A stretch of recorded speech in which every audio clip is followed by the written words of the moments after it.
хора, кой да живее нормално? Доста ли е трудно да живее нормално?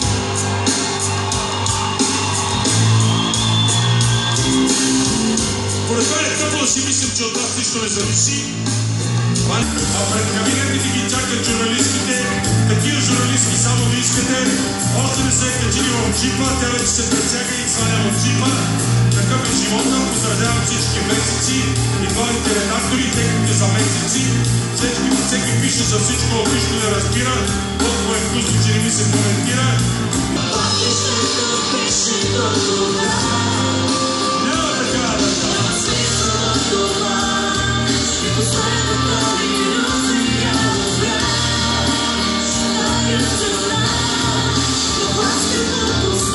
Добър вечер, уважаеми зрители! Спите ли колко данък ще вземат на народните водители?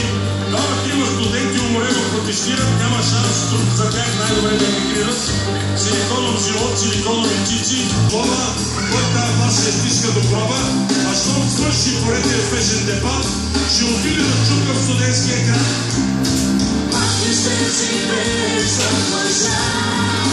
Няма такава държава. Няма такава държава.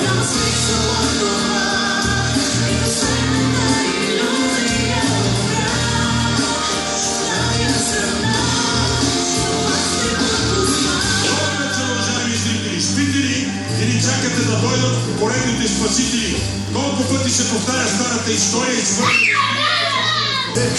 Изведнъж става ясно, че са пълни симоти. Изведнъж става ясно, че са пълни идиоти.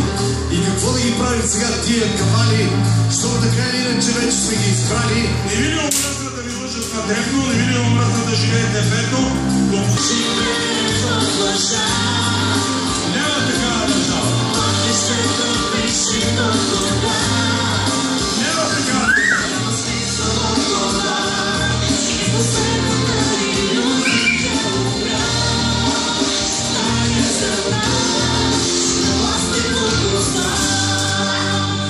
Няма такава държава.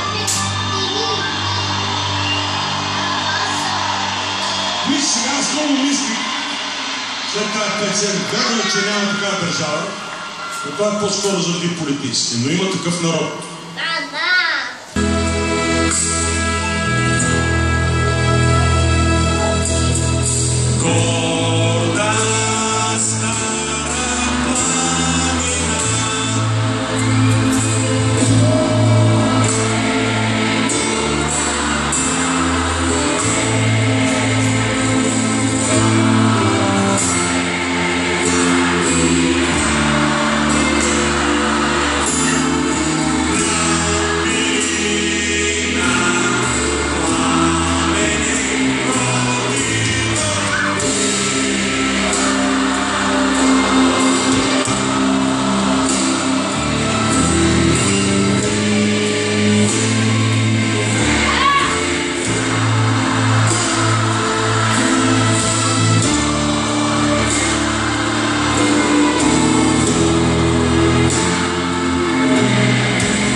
какво можем и какво искаме.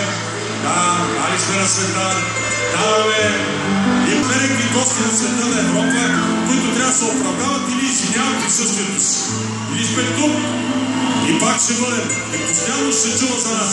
Защото можем, защото сме готини, бе, за това. Защото когато искаме и когато сме заедно, всичко е възможно.